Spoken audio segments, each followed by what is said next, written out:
gracias. Y bueno, pues empecemos. Una disculpa además por el retraso, y estaba aquí también teniendo algunos problemillas de conexión. Y bueno, lo que quisiera, como me habían comentado, pues precisamente que ya tuvieron la oportunidad de leer a Fichte, de discutir con la doctora Virginia Domínguez, de leer a Hölderlin. Entonces, como un poco pensando en esos antecedentes y que sobre todo Kant era siempre el punto de referencia, me gustaría hablar de la intuición intelectual en Schelling y tocar algunos puntos. Primer punto sería ver la diferencia con Fichte y cómo, por un lado, en el escrito sobre el yo, que es un texto que Schelling escribe a los 20 años, todavía estando en Tubinga, todavía estando en el seminario, y de algún modo ya en diálogo con Fichte por lo que había podido saber de lo que estaba haciendo Fichte, pero Fichte en ese momento todavía no había desarrollado tanto la noción de intuición intelectual, no lo había publicado, y entonces Schelling de algún modo se le adelanta, ¿no? Entonces toma esa noción pero le da su propia interpretación, y me gustaría hablar de cómo es diferente desde un primer momento. Y la interpretación que quiero proponer es que uno de los rasgos que distinguen las nociones de intuición intelectual de Fichte y de Schelling es que, aunque ambos se inspiran en Kant y ambos están respondiendo a Kant, que había negado que tuviéramos esta capacidad, los seres humanos, Schelling está más en diálogo con la crítica del juicio, a diferencia de Fichte, que creo que está más en diálogo con las primeras dos críticas. Entonces quisiera hablar de esto y luego mostrar cómo esta noción muy específica schellingiana de intuición intelectual, que surge del colapso modal, que Kant esboza en el parágrafo 76 de la crítica del juicio, va a ser un hilo conductor a lo largo de la filosofía de Schelling.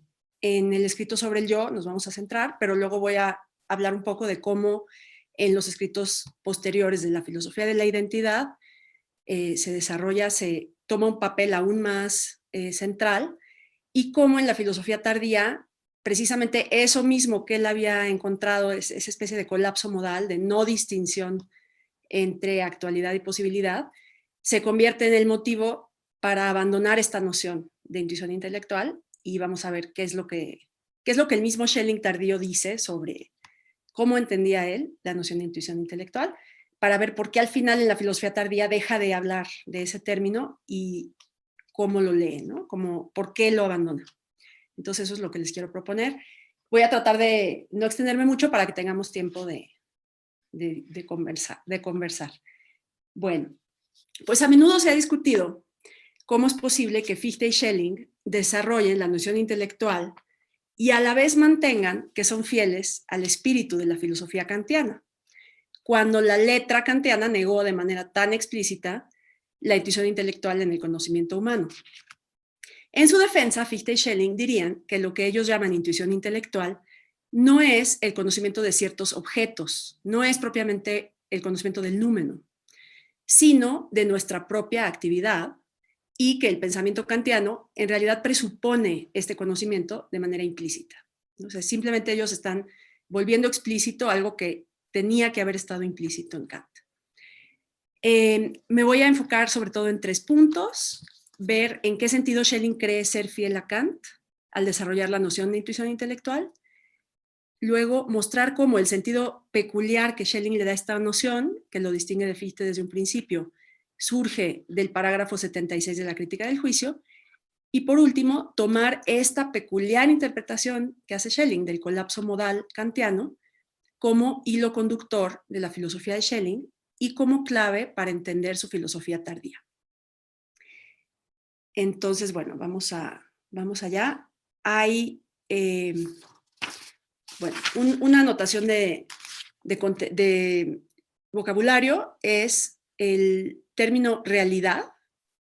En Kant aparece como Realität en alemán, y Schelling lo interpreta siempre como contenido inteligible, y lo distingue muy claramente del término Wirklichkeit, que podríamos traducir mejor como actualidad. Entonces, ahí es algo que a veces en las traducciones no se ha hecho digamos, énfasis en esa distinción. Entonces, nada más para apuntar eso.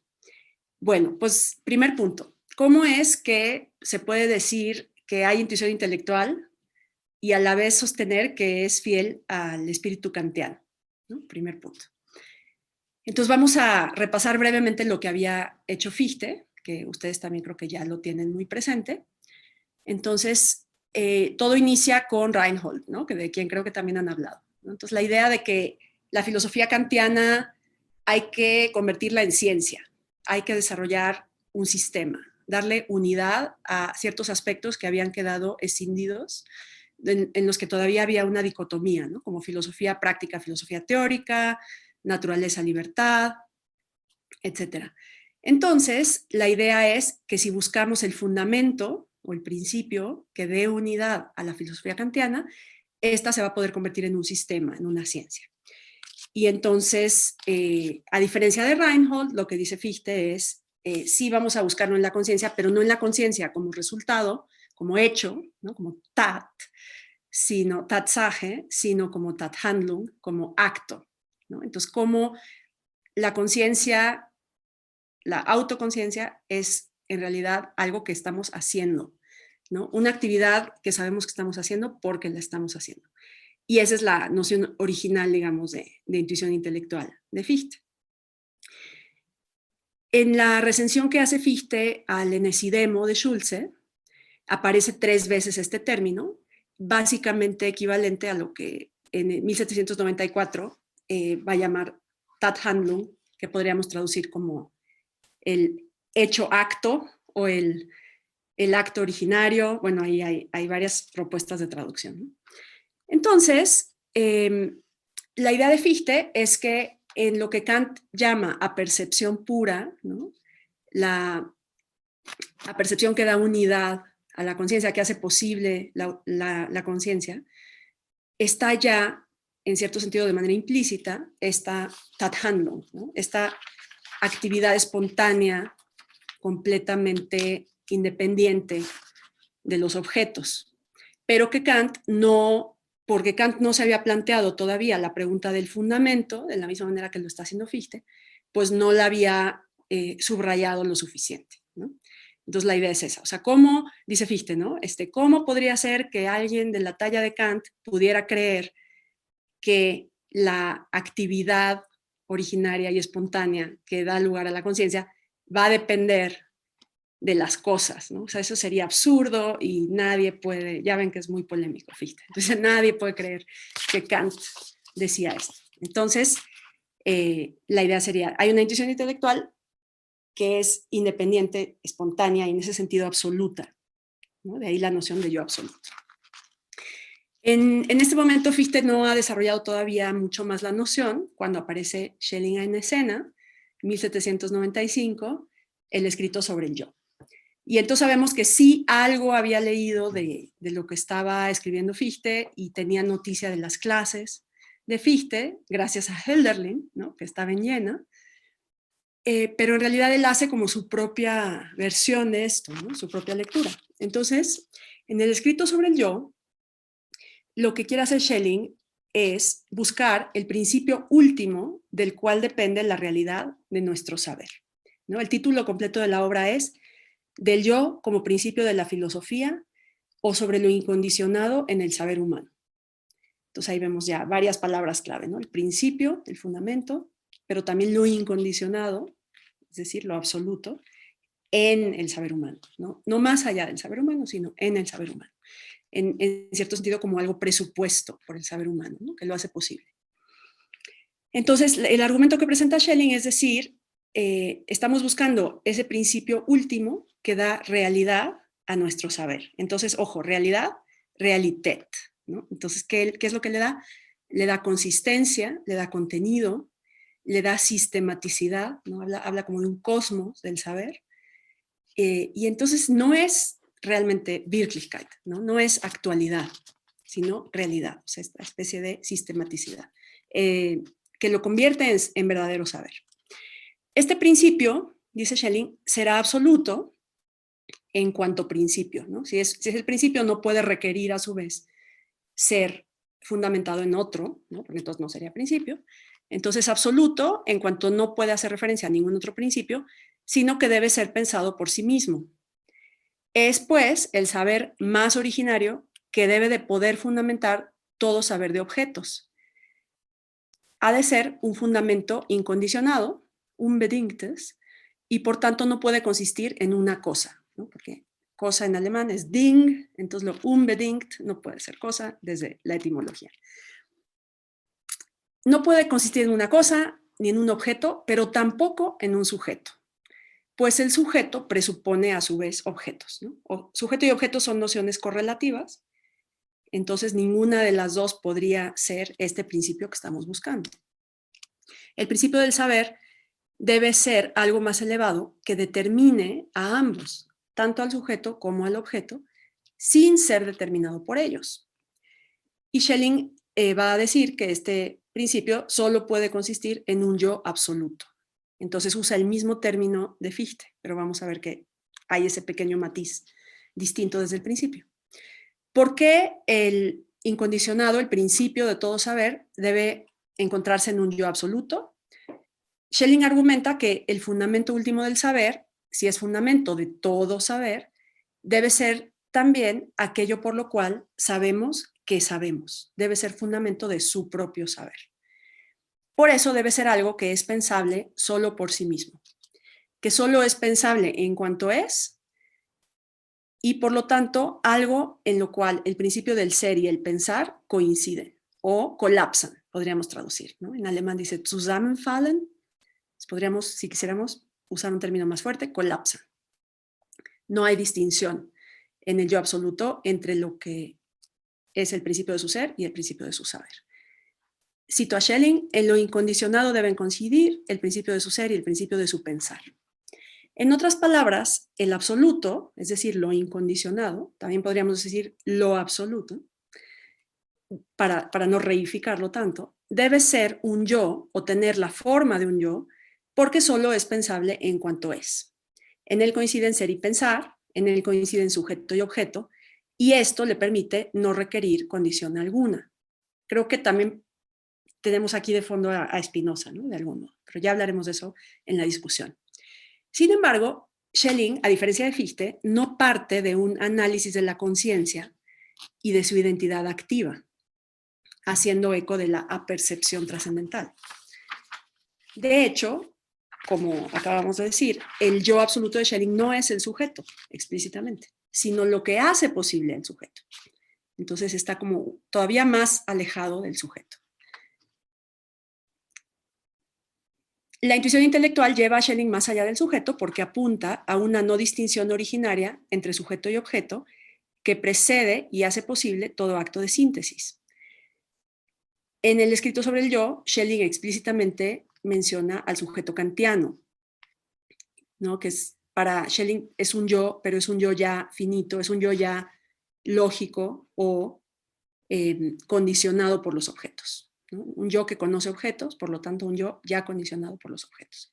El sujeto kantiano solo puede ejercer su espontánea actividad de síntesis ante la multiplicidad dada en la intuición sensible, ¿no? Y hay aquellos pasajes en la crítica de la razón pura donde Kant dice si no hubiera receptividad, tampoco podría ejercerse la síntesis, ¿no? La síntesis requiere un material, requiere insumos, ¿no? Y entonces, de algún modo, tanto Fichte como Schelling están de acuerdo en que hay algo ahí que no les gusta porque parecería haber una especie de dependencia, ¿no? de la receptividad y en ese sentido de las cosas. Entonces quieren hacer ver que tiene que haber una unidad más absoluta que la síntesis que hace el sujeto kantiano. La intuición intelectual se refiere, según Schelling, a una unidad originaria que sería condición de posibilidad de la síntesis. Es este un primer sentido en el que Schelling trata de hacer explícitos los principios que Kant dejó implícitos. Entonces, la diferencia entre Schelling y Fichte, a pesar de que ambos tienen esta misma idea, ¿no? Estamos siendo fieles al espíritu de Kant, pero no a la letra, estamos haciendo ver principios que Kant tiene que haber presupuesto, que están presupuestos en el mismo sistema de Kant. El modo como interpretan ese estar implícitos los principios es distinto. Entonces Fichte piensa que la intuición intelectual se puede ver más en la apercepción pura y en el imperativo categórico, ¿no? El tipo de conciencia que tenemos del imperativo categórico. Dice, bueno, eso no es un concepto y tampoco es una intuición sensible. Entonces, ¿qué es? Pues tiene que ser algo así como una intuición intelectual. En cambio, para Schelling, como quiero proponer aquí, parece que desde el principio la intuición intelectual tiene rasgos más parecidos al entendimiento intuitivo de la crítica del juicio, ¿no? Por ejemplo, Schelling escribe en el escrito sobre el yo lo siguiente. Dice, a Kant hay que explicarlo solo de acuerdo a los principios que debió suponer, e incluso contra el sentido original de sus palabras, afirmar el sentido aún más original de sus pensamientos. Y un poco más adelante, cito, sé muy bien que Kant ha negado toda intuición intelectual, pero sé también dónde lo ha hecho, en una investigación que presupone el yo absoluto por doquier. Entonces, ¿qué es el yo absoluto que está presupuesto por doquier? Bueno, vamos a seguir explorando esto. Entonces, no es explícitamente tanto para Fichte como para Schelling, como decía al principio, no es una intuición intelectual que capte de manera inmediata los noumena, ¿no? Los objetos inteligibles. Y de hecho, algo que Schelling menciona es que el término intelectual, a diferencia del término inteligible, no se refiere al objeto captado, sino a la actividad, ¿no? Entonces, dice, en realidad es un sinónimo de lo que tiene causalidad por libertad, ¿no? Entonces, una intuición intelectual es una intuición, otra vez, digamos, libre, ¿no? Absoluta, espontánea, no dependiente de los objetos. Bien, entonces, ¿qué ecos del parágrafo 76 podemos ver en Schelling? Bueno, volvemos al tema realitet, al término realitet. Schelling introduce en el escrito sobre el yo la intuición intelectual de la mano de esta búsqueda del principio que proporciona la realidad del saber. Entonces, realitet como contenido inteligible aparece en el escrito sobre el yo en términos prácticamente calcados de la discusión que hace Kant en la crítica de la razón pura del ideal de la razón pura. Entonces, si recuerdan, en la crítica de la razón pura, en la dialéctica trascendental, cuando Kant explica el ideal de la razón pura, que sería, para los que no recuerden ahora, la manera de explicar cómo es que generamos el concepto de un ens realissimum, ¿no? de un ser que contiene toda perfección, toda posibilidad, aparece el término inbegriff aller Realität, ¿no? La suma total de la realidad, ¿no? Entonces el ens realissimum como el máximamente real en el sentido de contener toda perfección, contener toda posibilidad. Entonces Schelling hace un eco de eso en el escrito sobre el yo y dice precisamente el yo absoluto sería el fundamento de la realidad del saber en cuanto al fundamento de todo contenido posible, ¿no? Entonces, aquello de lo cual, digamos, la fuente de todo contenido pensable o de todo contenido inteligible. Entonces, tenemos una noción de totalidad, tenemos una noción de fundamento de realidad. Bien, entonces vamos a ver por qué esto conecta con el parágrafo 76. Entonces, segundo punto. Schelling escribe, de hecho, en el escrito sobre el yo, la siguiente cita: tal vez nunca se han apiñado tantos pensamientos profundos en tan pocas hojas como en la crítica del juicio teleológico, parágrafo 76. ¿No? Queda explícita también la inspiración. Bueno, y me parece que hay tres rasgos, específicamente de lo que Kant llama ahí, en la crítica del juicio, entendimiento intuitivo, que podemos ver que son relevantes para la noción de intuición intelectual que Schelling desarrolla. El primer aspecto es que, según Kant, un entendimiento intuitivo tendría una intuición espontánea, no una intuición receptiva, como la que Kant cree que tenemos los seres humanos, sino una intuición espontánea, y por ese motivo su facultad de conocer sería independiente de la sensibilidad. Esto es lo que Kant dice sobre el entendimiento intuitivo. Segundo punto, un entendimiento intuitivo es un entendimiento arquetípico, produce sus objetos.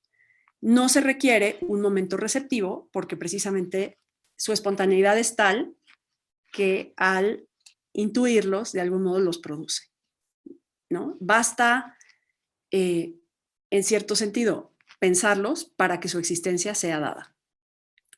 Y el tercer aspecto es, y este creo que es también bastante claro, Kant dice que un entendimiento intuitivo sería capaz de captar al todo antes que sus partes, ¿no? Entonces recuerden que estamos en el contexto de la crítica del juicio teleológico, del conocimiento de la naturaleza orgánica. Alberto Bastardes, experto en estos aspectos, ¿no? Pues justamente esta noción de totalidad, de sistematicidad, que es la que la intuición intelectual, sobre todo en el escrito sobre el yo, tiene que suplir, ¿no? Entonces, el aspecto de sistematicidad, el ser el fundamento de los contenidos, pero en ese sentido de un cosmos del saber, ¿no? De contenidos que están interrelacionados de manera sistemática, y luego el aspecto de no requerir un momento receptivo, ¿no? Entonces, una intuición, pero que es espontánea y por lo tanto arquetípica. Según el argumento de la crítica del juicio, los conceptos representan solo la posibilidad de un objeto. Los conceptos me dan la posibilidad, cuya actualidad, Wirklichkeit, es dada solo en la sensibilidad. Si el entendimiento y la sensibilidad no fueran heterogéneos, dice Kant, no habría distinción entre lo posible y lo actual, pues solo consisten en distintos modos de conocer, ¿no? Los seres humanos, para Kant, no tenemos intuición intelectual, no tenemos entendimiento intuitivo, tenemos dos raíces de la facultad cognoscitiva, que son el entendimiento y la sensibilidad. El entendimiento es espontáneo, la sensibilidad es receptiva, y de ahí surge la distinción entre las modalidades de posibilidad, dada por los conceptos, y actualidad, dada a través de la sensibilidad. Entonces, si hubiera un entendimiento intuitivo, que podría ser, por ejemplo, el divino, entonces no habría distinción para aquel entendimiento entre modalidades. El entendimiento intuitivo no podría distinguir tampoco entre conceptos y objetos. Todos los objetos que conozco existen. Fin de cita de Kant. Voy a citar una cita un poquito larga de Kant porque me parece que lo explica bastante bien, ¿no? Cómo es este argumento del colapso modal que se daría para el entendimiento intuitivo. Entonces cito a Kant.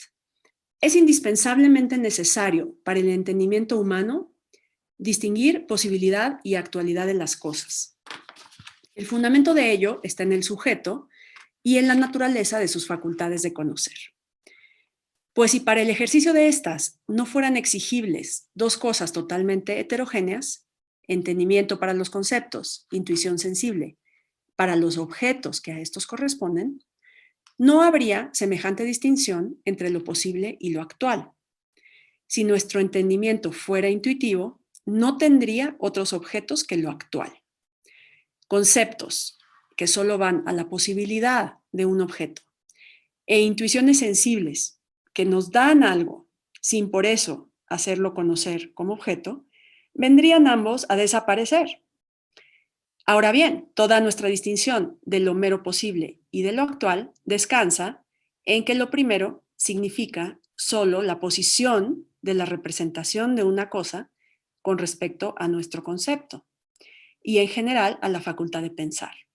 Y lo segundo, empero, el poner la cosa en sí misma, fuera de ese concepto. Así pues, la distinción de cosas posibles y actuales es tal que vale solo subjetivamente para el entendimiento humano. Entonces, aquí podemos conectar los puntos, ¿no? Decíamos, Schelling está buscando un principio de todo saber, que sea principio además de su propio saber, por lo tanto no dependa de nada más, ¿no? Al ser sea conocido y al conocerse sea, por lo tanto le llama yo, ¿no? Yo absoluto. Y ahí ya vemos cómo no hay distinción posible en el yo absoluto entre sujeto y objeto o entre ser y pensar, es decir, entre concepto y objeto. Y ahora vemos que esto es lo que corresponde en Kant al entendimiento intuitivo. Por lo tanto, no hay modalidades para el entendimiento intuitivo. No hay posibilidad de distinguir lo posible de lo actual. Entonces tenemos varios colapsos, podríamos decir, ¿no? El colapso de la distinción sujeto-objeto, el colapso de la distinción concepto-objeto y el colapso modal, ¿no? Entre posible y actual. Esto es lo que Schelling ve en el parágrafo 76, ¿no? Del cual dice que nunca se han apiñado tantas ideas profundas como en tan poco texto como en este parágrafo. Un entendimiento intuitivo no podría distinguir entre posibilidad y actualidad. El yo absoluto, que es por intuición intelectual, según el escrito sobre el yo, refleja perfectamente esta noción de entendimiento intuitivo. Quien pueda decir, dice Schelling, del yo absoluto es actual, es wirklich, no sabe nada de él. No puede ser actual el yo absoluto porque en él se da un colapso modal. Cito a Schelling. Para el yo absoluto no hay ninguna posibilidad, ninguna actualidad, ni necesidad, porque todo aquello que pone el yo absoluto está determinado por la mera forma del ser puro. Por el contrario, para el yo finito existen, tanto en el uso teórico como en el práctico, posibilidad, actualidad y necesidad. Para el yo infinito, si existieran de hecho para él posibilidad y actualidad, toda posibilidad sería actualidad y toda actualidad posibilidad. Este colapso modal se desarrolla en dos rasgos característicos del yo absoluto de Schelling que seguirán definiendo su noción de intuición intelectual en obras posteriores al escrito sobre el yo. El primer rasgo que surge de esta idea del colapso modal, inspirada en la crítica del juicio, es la identidad de ser y pensar, la no distinción de ser y pensar, como el punto del cual depende la realidad del saber. Schelling no entiende esta coincidencia como autoposición activa y consciente del yo, ni como actualidad inmediata, sino como una unidad, podríamos decir, previa de sujeto y objeto, que es condición de posibilidad de todo saber, previa a todo juicio determinado, como una esfera de inteligibilidad que es fundamento de realidad o contenido. Cito, se trata de encontrar un punto en el cual el objeto y su concepto, el objeto y su representación sean uno, originaria, absolutamente y sin mediación alguna. Encontrar el punto en el cual sujeto y objeto sean uno sin mediación. Este es el primer rasgo. Entonces, la no distinción sujeto-objeto. El segundo rasgo es la noción de un absoluto ilimitado que es fundamento, en alemán Grund, de toda realidad. Realität. El yo absoluto adopta rasgos de un ser indiferenciado que contiene la raíz de todos los posibles contenidos. Una especie de omnitudo realitatis, citando a Kant, a imagen del ideal de la razón pura. Entonces, dos rasgos, identidad y totalidad. Identidad y totalidad que están conectados, pues la identidad de ser y pensar, o de concepto y objeto, o de sujeto y objeto, está al servicio de la fundamentación de la realidad a partir del absoluto, ¿no? Entonces, estamos buscando el fundamento de todo saber, implícitamente sería esta especie de totalidad de la realidad, o la fuente de la totalidad de la realidad, y la mejor manera que encontramos para pensar eso es la identidad, ¿no? La no distinción sujeto-objeto, porque al no haber distinción, tampoco hay posible contraste, ¿no? No hay distinción posible, precisamente genera esta idea de totalidad, a la cual no se le puede oponer nada, por lo tanto incluye todo. Aquello que capta la intuición intelectual, según Schelling, no puede ser nunca un objeto, pero tampoco un sujeto, sino la identidad de sujeto y objeto, entendida como el espacio de la inteligibilidad abierto por una productividad originaria a partir del cual puede construirse el saber. La función metodológica de la intuición intelectual consiste así en obtener la realidad, Realität, construir los contenidos, a partir de la estructura yoica del absoluto, en el cual ser y pensar coinciden. Entonces, el absoluto de Schelling es un yo, porque en él no hay distinción entre ser y pensar. No es yo porque surja del análisis de la autoconciencia. Y ese me parece que es el motivo por el cual muy pronto después ya no se llama yo, ya nada más se llama absoluto, a secas, ¿no? Me parece que podríamos decir que para Fichte es al revés, ¿no? El yo absoluto es absoluto para poder ser yo en un sentido de espontáneo, de principio no dependiente de nada más, ¿no? De actividad que no requiere de un punto de vista externo ajeno a ella, y por lo tanto es absoluto, ¿no? La absoluta es, digamos, viene dada por el yo, ya en Schelling es al revés.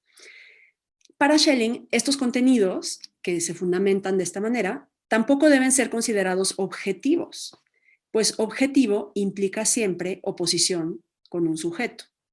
Más bien, Schelling trata de alcanzar, con la intuición intelectual, el momento presupuesto por toda oposición, el momento en que los contenidos surgen en sí, como podríamos decir, usando un término que Schelling mucho más tarde va a adoptar, surgen como verdades eternas. O sea, hay una inspiración también platónica en el escrito sobre el yo.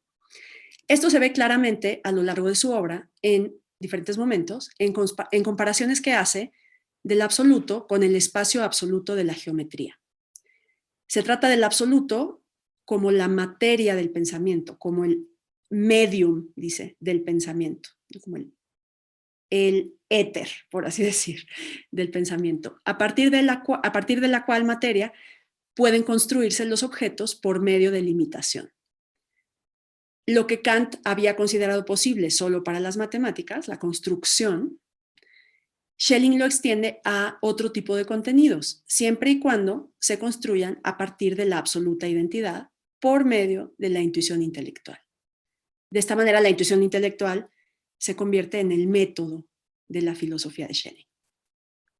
El ideal de esta filosofía consistirá en mostrar cómo todos los contenidos particulares derivan de los principios mismos del saber, entendido como autotransparencia.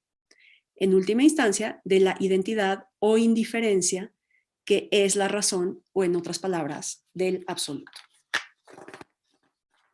Entonces ahora paso a... ¿No me da tiempo? Ok. Paso al simple, digamos, esbozo del desarrollo histórico, ¿no? ¿Qué pasa después? Hablamos del escrito sobre el yo y cómo ahí se da el argumento que lleva a estos dos rasgos, identidad y totalidad.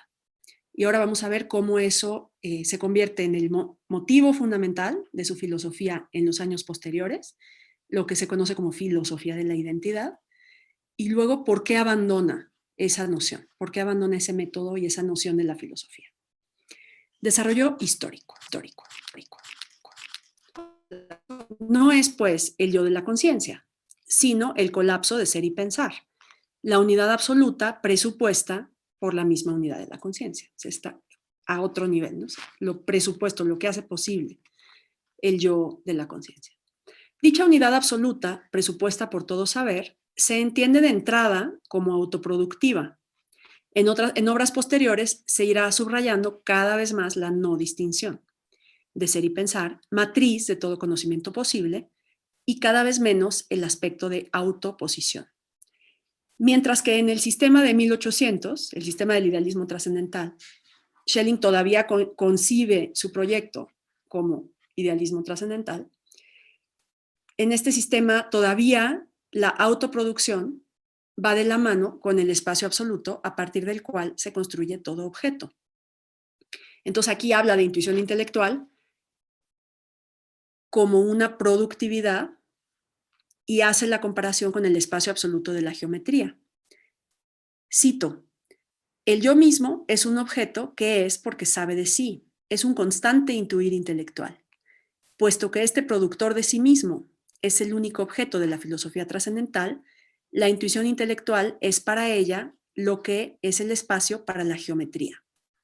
Del mismo modo que sin intuición del espacio, la geometría sería absolutamente incomprensible, porque todas sus construcciones solo son distintos modos y maneras de limitar esta intuición, así tampoco toda filosofía sin la intuición intelectual. Entonces ahí vemos ese paralelo. Sin embargo, tan solo un año más tarde, en 1801, Schelling propone una filosofía de la identidad. La obra paradigmática de esta etapa, la exposición de mi sistema, Darstellung meines Systems, Schelling sostiene que la razón es la unidad previa a toda distinción entre opuestos, incluyendo la oposición entre sujeto y objeto. En efecto, solo porque presuponemos una unidad más allá del enfrentamiento entre sujeto y objeto, es que podemos aspirar a un saber verdadero. Huelga decir que no se trata de una razón individual, no es la razón en el sentido de facultad humana, digamos, de cada individuo, sino la razón con mayúscula. Un ámbito luminoso y estático al que uno puede elevarse para ver el mundo subspecie eternitatis.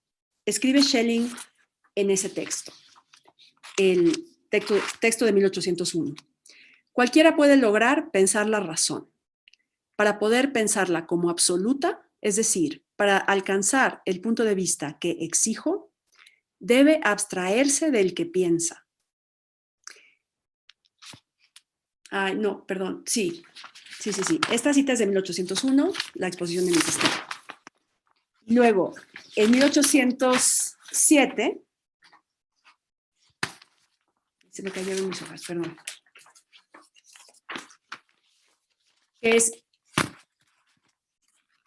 En realidad es 1806, perdón, que es el último texto de la filosofía de la identidad, el sistema de Würzburg. Ahí lleva todavía más lejos esta noción de que la intuición intelectual abstrae del que piensa, abstrae del sujeto. Es elevarse del punto de vista del sujeto opuesto a objetos.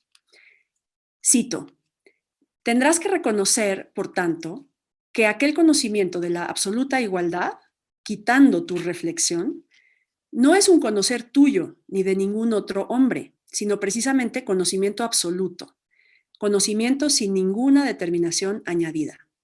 Si no hubiera en nuestro espíritu un conocimiento que fuera completamente independiente de toda subjetividad, y ya no fuera conocimiento del sujeto como sujeto, sino un conocimiento de lo único que es en absoluto y lo único que puede conocerse, lo absolutamente uno, entonces tendríamos que renunciar, de hecho, a toda filosofía absoluta.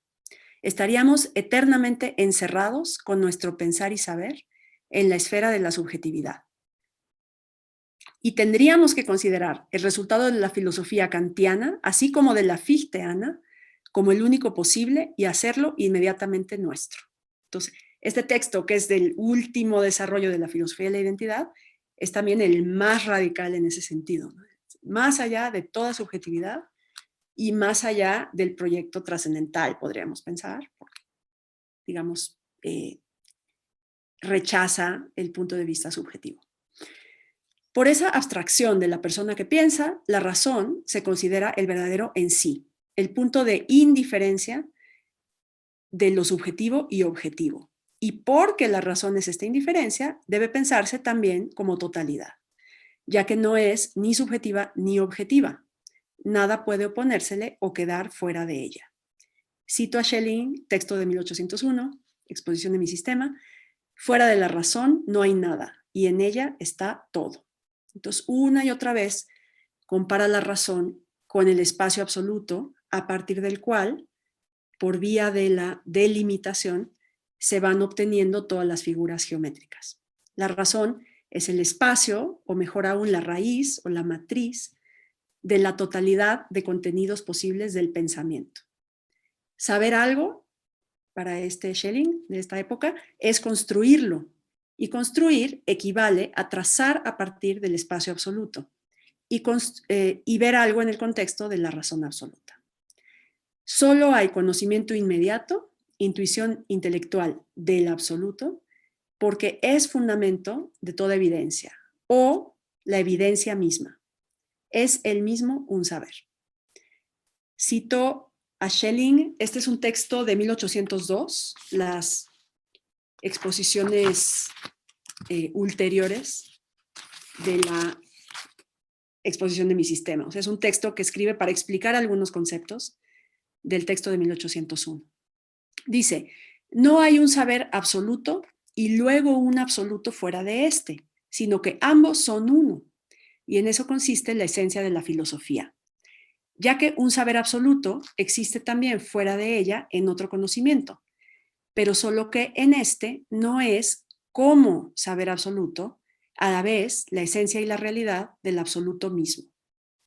No hay ningún otro absoluto más que en esta forma, en la evidencia absoluta misma, ni acceso alguno al absoluto fuera de esta forma. Entonces la idea es, en este punto ya máximo de filosofía de la identidad, la idea es, en todo saber hay algo de saber absoluto, porque hay evidencia, en todo saber hay cierta identidad, entre sujeto y objeto, entre concepto y objeto. Y la filosofía es la que se da cuenta de que en toda evidencia, la evidencia en toda evidencia es precisamente el absoluto mismo, ¿no? El saber absoluto es el absoluto mismo y la filosofía es la que muestra esa forma del absoluto.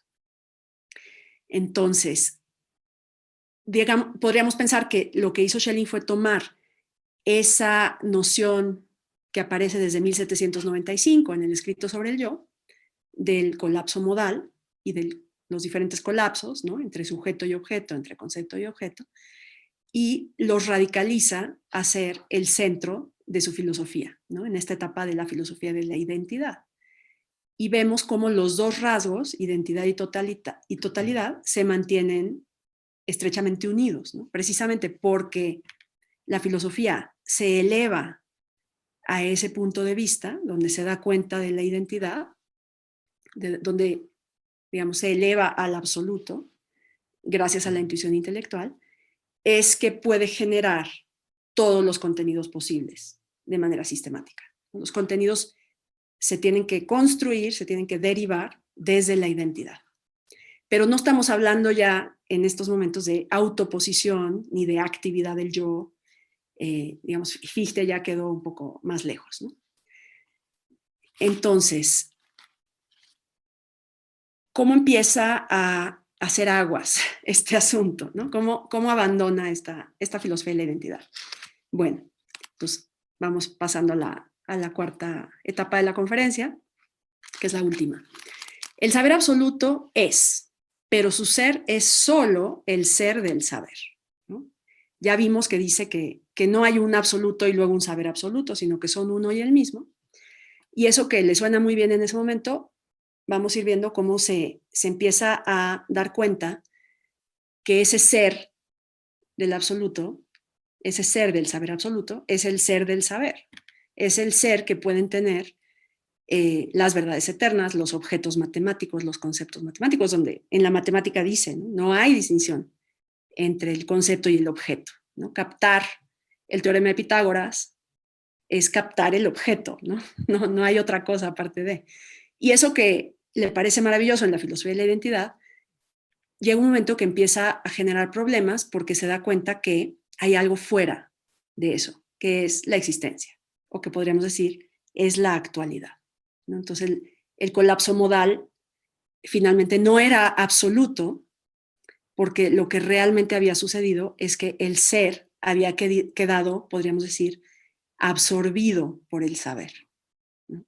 Entonces había algo ahí que esta filosofía pretendidamente absoluta dejaba fuera, por lo tanto no era absoluta, ¿no? Y lo que dejaba fuera era el ser más allá del saber, ¿no? El ser que no es el ser del saber, aunque parezca trabalenguas. Entonces,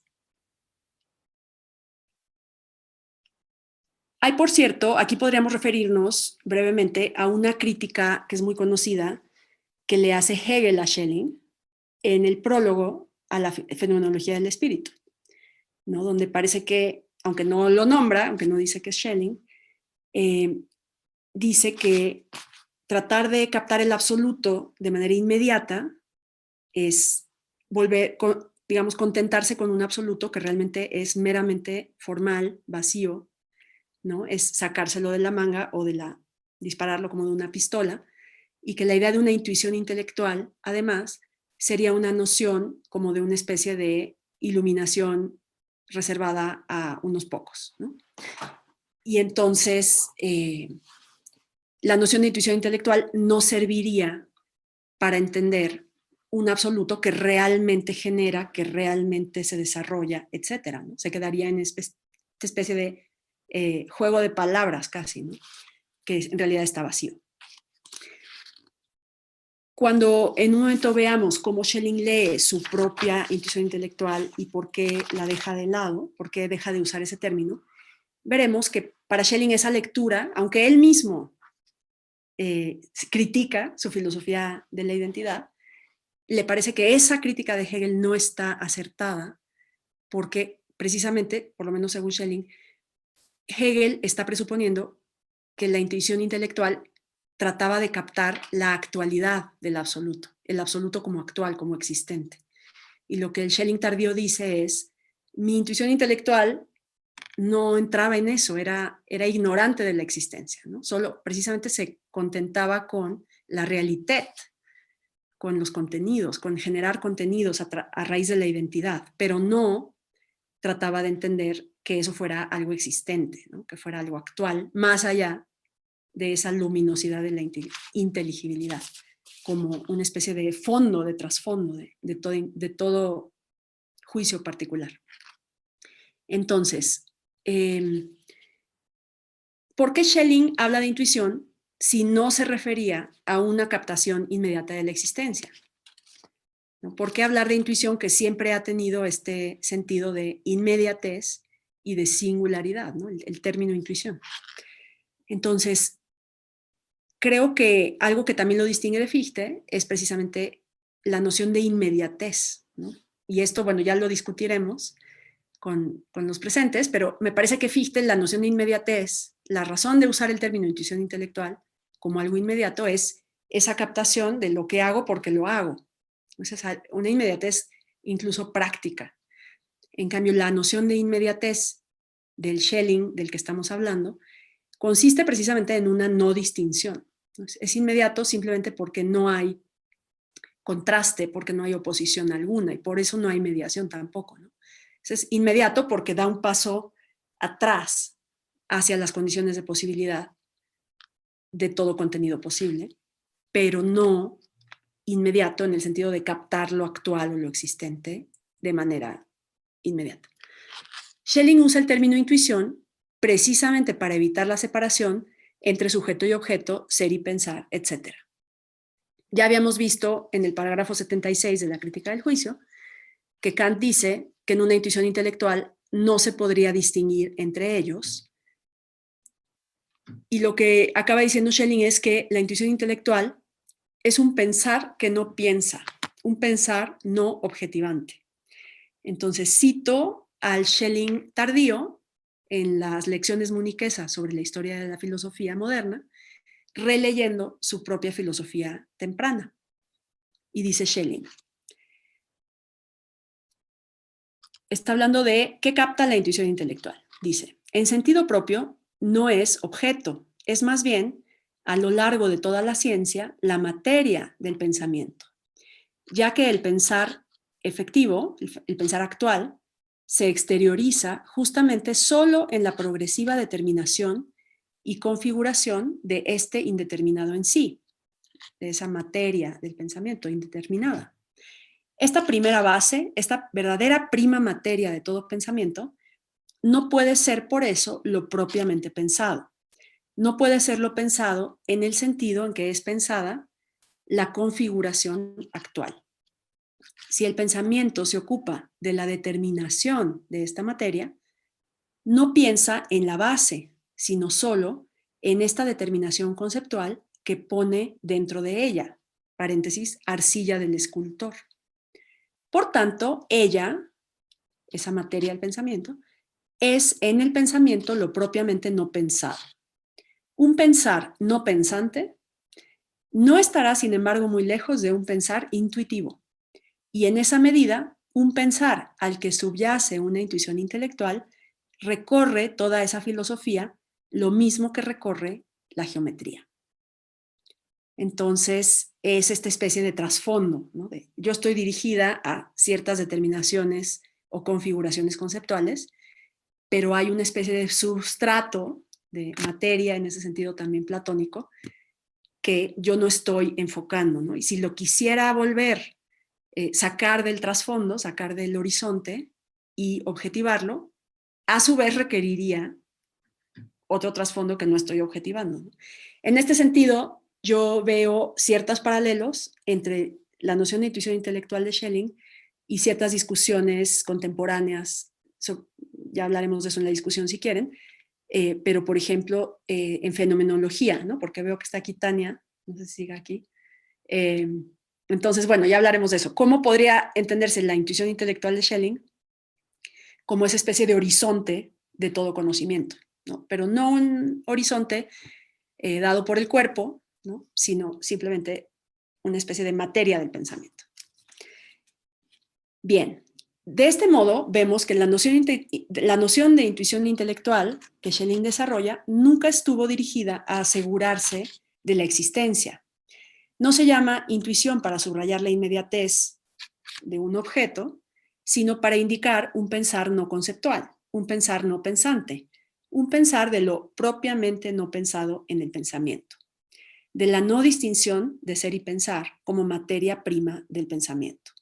Y en ese sentido, lo que yo interpreto es que se trata de una noción negativa de intuición intelectual, ¿no? Porque no está captando algo, no está captando nunca un objeto, sino que es esta especie de ámbito luminoso, podríamos decir, trasfondo, en el cual se vuelve posible el saber. Entonces, esto lleva a seis breves apuntes, nada más de cómo entender la noción de intuición intelectual y por qué termina viéndola como algo negativo que deja de lado, ¿no? Cuando decide apostarle a una filosofía que sí capte la existencia, que sí capte la actualidad, es decir, una filosofía positiva, entonces la intuición intelectual, me parece, por esta naturaleza negativa que tiene, pues ya no es adecuada, ¿no? Para esa noción de filosofía del Schelling tardío. Muy brevemente, seis rasgos de esta intuición intelectual de por qué es negativa. No es mística, no es experiencia elevada, no es genio, no es nada trascendente, ¿no? Eso creo que queda claro, siempre está en el saber, sino que debe ser asimilada, lo más cercano es la construcción geométrica. 2. La identidad de sujeto y objeto no es una existencia inmediatamente captada, no es en ningún momento un conocimiento de las cosas en sí, sino al contrario, de hecho, ¿no? Más bien, los objetos son conceptos. O sea, toda esa filosofía de la identidad, al no distinguir entre concepto y objeto, lo que está haciendo realmente es captar, podríamos decir, conceptos y decir, bueno, a manera de las matemáticas, ¿no? Estos son los verdaderos objetos. Más que conceptos, sería quizás adecuado hablar de ideas en ese sentido, ¿no? Por tener este aspecto realista de, o sea, las ideas, las verdades eternas, etc. Tercer rasgo, el aspecto de inmediatez está siempre en función de el contenido inteligible, la realitat, la infinitud y la totalidad que debe obtenerse de ahí. Entonces no es una inmediatez que quiera captar la existencia, sino la no distinción que va a generar la totalidad de los contenidos. Lo ilimitado, de lo cual se ha de obtener por limitación todo. Una nada, en cierto sentido, por ser una pura luminosidad en la que todo se hace visible. Cuarto rasgo, por lo mismo lo que comentaba, creo que Hegel se equivoca en su interpretación, aunque su crítica yo creo que es válida, ¿no? La crítica de decir aquí hay un absoluto vacío, yo creo que es un buen punto, se da cuenta de un problema que Schelling ve también, pero no en el aspecto de creer que se buscaba la existencia del absoluto, disparada como de una pistola o presupuesta desde el inicio. Quinto rasgo, también nos equivocaríamos si asimiláramos la intuición intelectual de Schelling a la de Fichte, como fundamentada en el sujeto. Creo que ha habido algunos autores que han hecho esto. Yo veo en los textos de Schelling, el Schelling tardío subraya mucho que su intuición intelectual dice, por lo menos no era subjetiva, por lo menos desde el principio dije que no era un asunto del sujeto, sino de ir más allá del sujeto. Y yo creo que si vamos a los textos tempranos, eso es consistente con lo que dice ahí. Entonces, leer la intuición intelectual schellingiana desde Fichte tiene ese problema, ¿no? Que desde el principio está basada en otra cosa. Y además, nos damos cuenta que en la filosofía tardía, cuando Schelling dice en las lecciones de Erlangen de 1821 que va a dejar de hablar de intuición intelectual porque ese término ha sido muy mal entendido y que en cambio lo va a sustituir por el término éxtasis, y dice, pero no estoy cambiando de concepto, es el mismo concepto que yo tenía antes. Digo, ahí podemos ver si le creemos o no a Schelling tardío, pero dice, es el mismo concepto porque mi intuición intelectual siempre se trató de poner al sujeto entre paréntesis. Yo creo que si lo leemos caritativamente, podríamos ver que eso es consistente con los textos tempranos. Entonces, lo que se mantiene incluso en la filosofía tardía es ese ir más allá del sujeto, poner al sujeto entre paréntesis de diferentes maneras. Y por último, no hay una intuición intelectual en la filosofía positiva, porque la intuición intelectual no capta la existencia ni la actualidad inmediatamente, sino que piensa lo no pensado en todo pensar. Es intuición intelectual negativa. Y al respecto escribe Schelling, este Schelling de las lecciones muniquesas de los años 30 del siglo XIX, dice, la explicación de que el concepto general de sujeto-objeto, sujeto-objeto, se debería tomar de la intuición intelectual era prueba suficiente de que se trataba del asunto, Sache en alemán, del contenido y no de la existencia. Entonces, bueno, ya este Schelling último empieza a subrayar la insuficiencia de una filosofía que solo pretende construir objetos como verdades eternas, que solo capta una especie de colapso modal, pensando que ahí no hay distinción entre posibilidad y actualidad, entre conceptos y objetos, etc. Y empieza a ver que esa, como decía hace un momento, esa filosofía deja fuera la existencia actual, ¿no? Y dice, bueno, ¿cómo podría repensarse la filosofía para encararse con la existencia, ¿no? Entonces, bueno, hay una filosofía negativa que tiene el papel de desarrollar estos contenidos inteligibles, pero es solo una cara de la moneda, la otra cara siendo la filosofía positiva, que tiene un método completamente distinto y presupuestos completamente distintos. Bien, pues yo creo que lo podemos dejar ahí. Bueno, déjenme decir nada más una cosa más sobre esta filosofía tardía y por qué tiene que abandonar la noción de intuición intelectual. Y es que así como del yo absoluto pasó al absoluto, y el absoluto era precisamente esta identidad o indiferencia pura, en la filosofía tardía se interesa mucho por, vuelve a introducir el término Dios, y entonces se empieza a hablar de un Dios personal. Y deja de hablar, digamos, en la misma línea de ir más allá del sujeto, pero no es un ir más allá del sujeto hacia disolverse en el absoluto, sino hacia la noción de persona. Entonces, tanto el ser humano como Dios, como personas, ¿no?, que entran en relación. Entonces, la intuición intelectual, pues no da para esos intereses que él tiene ahora, ¿no? Lo menciono porque justamente algunos de estos filósofos contemporáneos que tratan de pensar el horizonte como el trasfondo no conceptual, preconceptual o prediscursivo, se enfrentan muchas veces con el problema de decir, bueno, entonces, ¿desde dónde puedo hablar de ese trasfondo, ¿no? Si lo hago ya desde el sujeto, si lo hago ya desde el sujeto consciente, ¿no?, que opera con conceptos, parece que pierdo el trasfondo, ¿no?, que de algún modo se me sustrae. Creo que es un problema parecido al que tuvo Schelling durante un tiempo y que cuando empieza a hablar de persona en vez de sujeto, se le abren otras posibilidades, ¿no? Entonces ya no se trata nada más de la tensión o la dialéctica entre sujeto y absoluto, sino una especie de relación interpersonal, pero que tiene otros presupuestos distintos, ¿no?, a los de la transparencia del saber. Entonces, bueno, hasta ahí la conferencia, pero pues espero que podamos ahora discutir. Muchas gracias, doctora Marcela. Me estoy escuchando por ahí en algunos audios. Marcela, muchas gracias, muy iluminadora y muy clara los conceptos. Ahora sí, pues abrir la mesa para dudas. Ya tenemos por ahí a Francisco que levantó la mano, que quisiera comentar algo. No sé si los demás también pueden levantar su manita si quieren hacer algún comentario, alguna duda. Francisco, te cedo la palabra. por ahí. ¿Francisco yo o otro? Tú, Francisco Sí. Parra. Tú, Francisco. Sí, No, yo Parra, sí. Bueno, sí, no, yo quería más bien leerla. Muchísimas gracias a los organizadores y a Marcela por la impresionante exposición que como tú bien dices, me resuena mucho, entre otros temas fenomenológicos, pues a Michel Henry y toda la cuestión de la vida, que al contrario, me parece que un matiz que podría ser muy interesante comparar es el nivel de la pasividad absoluta de la vida, que para que sea pura percepción que no sea objetiva. Y entonces, o que no podría objetivarse y que podría ser precisamente la base de toda delimitación.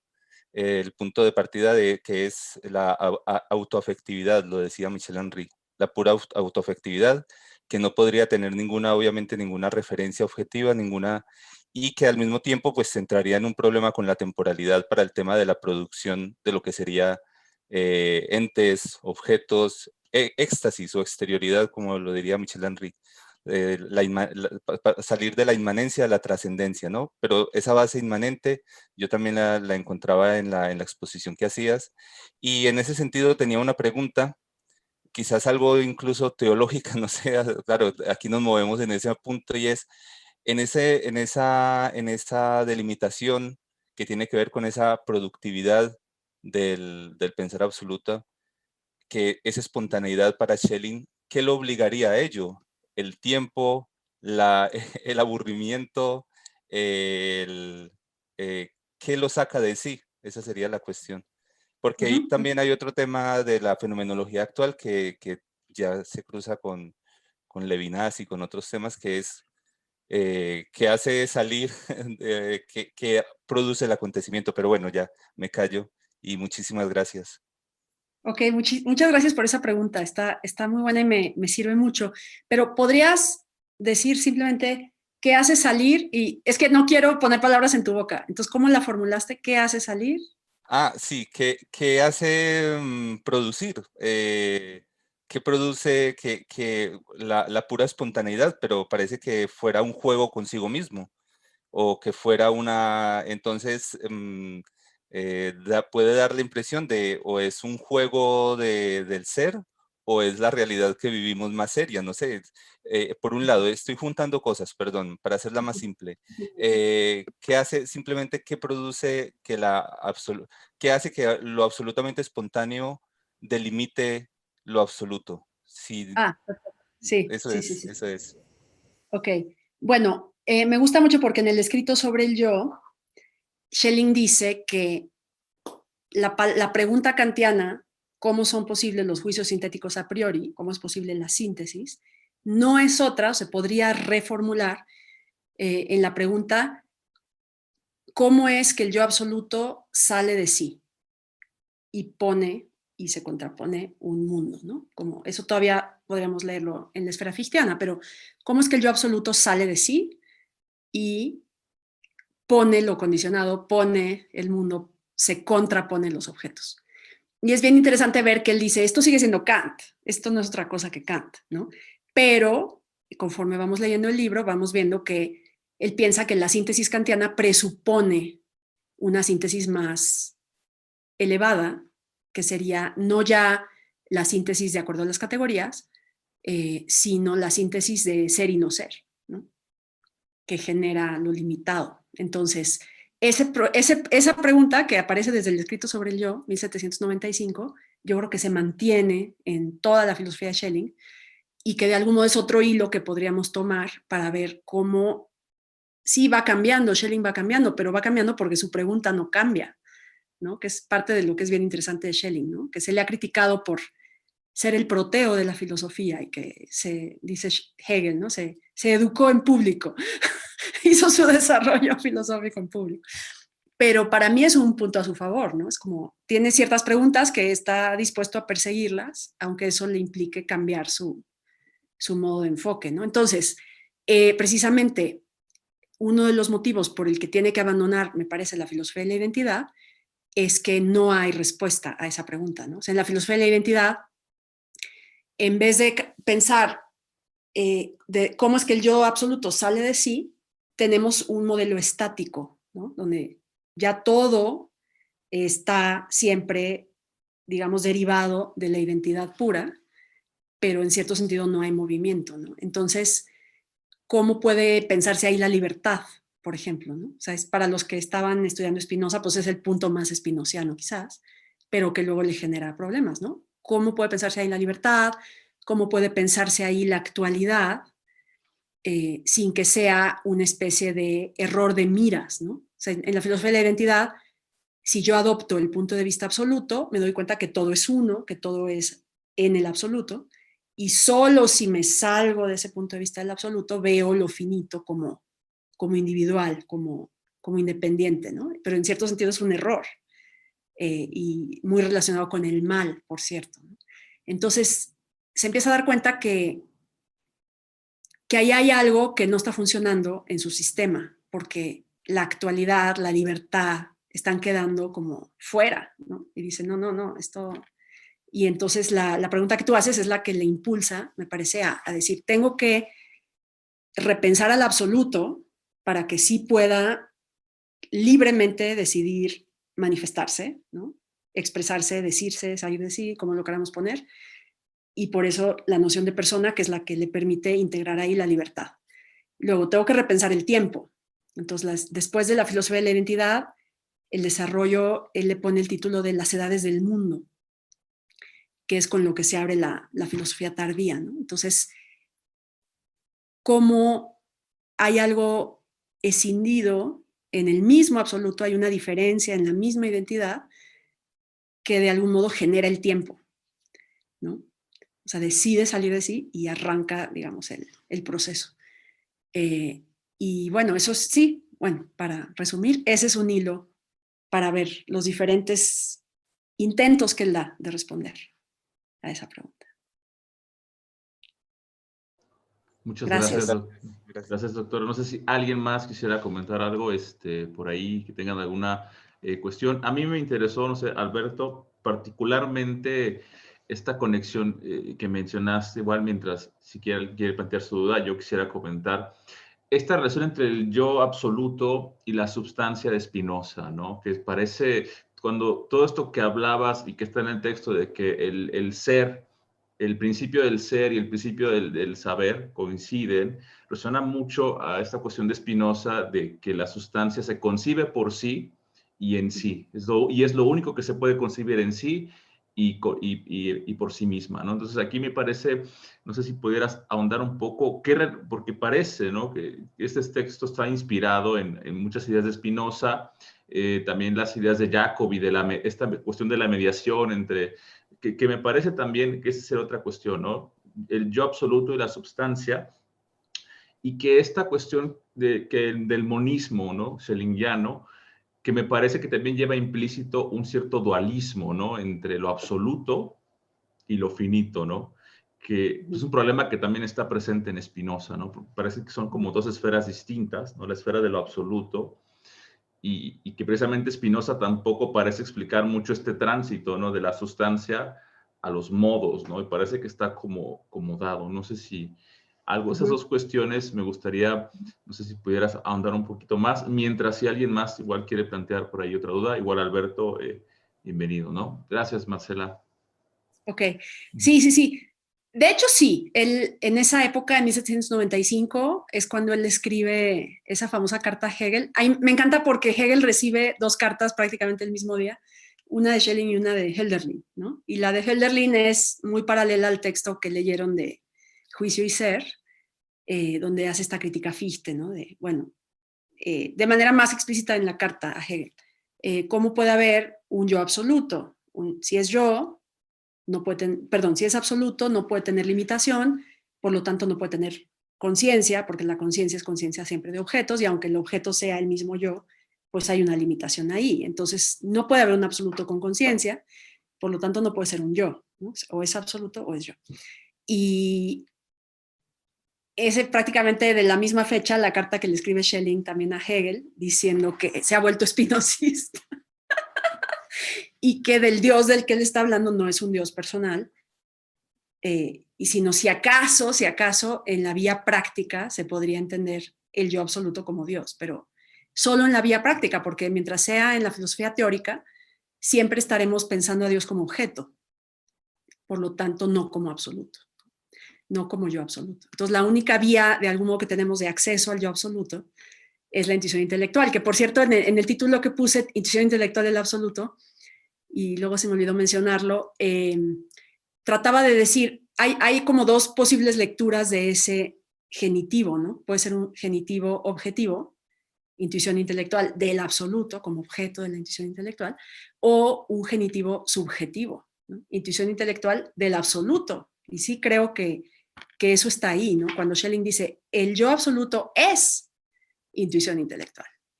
No es una intuición intelectual nuestra de él, sino es la suya y nosotros de algún modo tenemos algún tipo de acceso, ¿no?